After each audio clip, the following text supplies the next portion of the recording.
Assalamualaikum warahmatullahi wabarakatuh. Halo, saya Meilia Trinedi, mahasiswi Psikologi Universitas Aisyah Yogyakarta semester 6.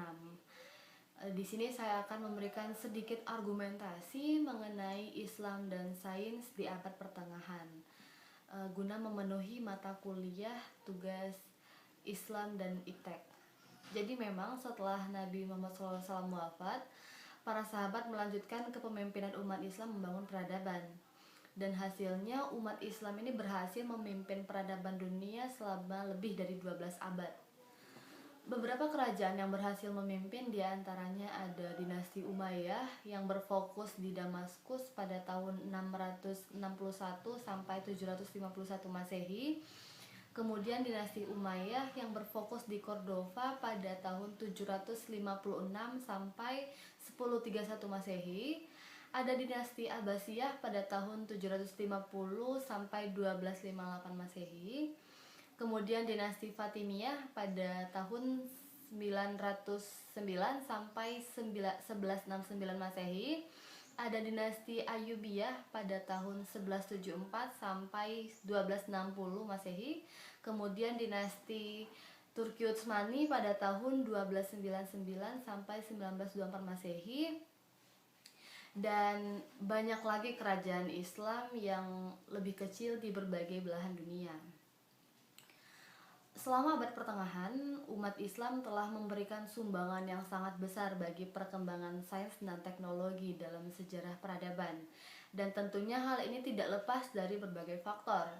Nah, menurut Hasan dan Hill ini pada tahun 1993, terdapat 8 faktor pendorong kemajuan sains dan teknologi di dunia Islam pada abad pertengahan. Yang pertama ada faktor agama Islam. Al-Quran dan hadis ini selalu mendorong umat untuk menuntut ilmu, mengamati alam semesta, menggunakan akal pikiran, dan terbuka terhadap semua kebudayaan.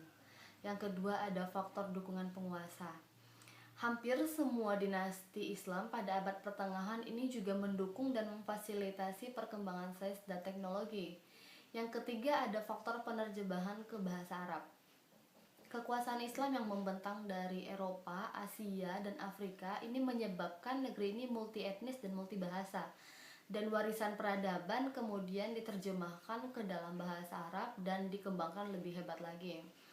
Selain itu, adanya sikap keterbukaan para pemimpin Muslim terhadap kebudayaan lain juga menyebabkan adanya akses terhadap karya intelektual dari berbagai bangsa terbuka lebar untuk diterjemahkan ke bahasa Arab. Kemudian yang keempat ada faktor pendidikan. Tradisi pendidikan yang sudah ada sejak zaman Nabi ini tetap dilestarikan. Bahkan negara mengalokasikan anggaran dan jaminan kesejahteraan untuk gaji guru. Kelima ada perpustakaan. Kebutuhan terhadap buku seperti yang tadi sudah disampaikan mendorong tumbuhnya perpustakaan, dan negara lagi-lagi memfasilitasi pendirian perpustakaan yang terbuka untuk pertumbuhan ilmu pengetahuan. Keenam, adanya faktor ilmuwan muslim. Pertumbuhan dan perkembangan ilmuwan muslim juga didukung oleh pemikiran rasional yang berkembang. Ketujuh, faktor riset, laboratorium, dan observatorium, di mana ilmuwan muslim ini mengembangkan riset yang menginspirasi ilmu pengetahuan dan modern bahkan hingga sampai saat ini. Yang terakhir ada faktor perdagangan internasional. Jadi perdagangan tidak hanya ada pertukaran perdagangan, namun ada pertukaran gagasan, pengalaman, budaya, pemikiran, dan berbagai segmen pertukaran kebudayaan antar bangsa.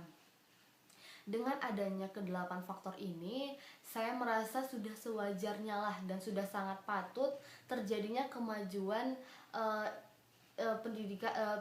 kemajuan sains dan teknologi yang sangat pesat. Adanya dukungan dari berbagai pihak, dari penguasa dan dari pihak-pihak lainnya, menyebabkan adanya terjadinya kemajuan yang sangat pesat ini. Dan ini harus kita contoh menurut saya di era sekarang ini, di abad sekarang ini, agar setiap orang tidak hanya berfokus pada kemauan atau keinginan individu, namun lebih mengedepankan pada tujuan bersama, pada kepentingan bersama.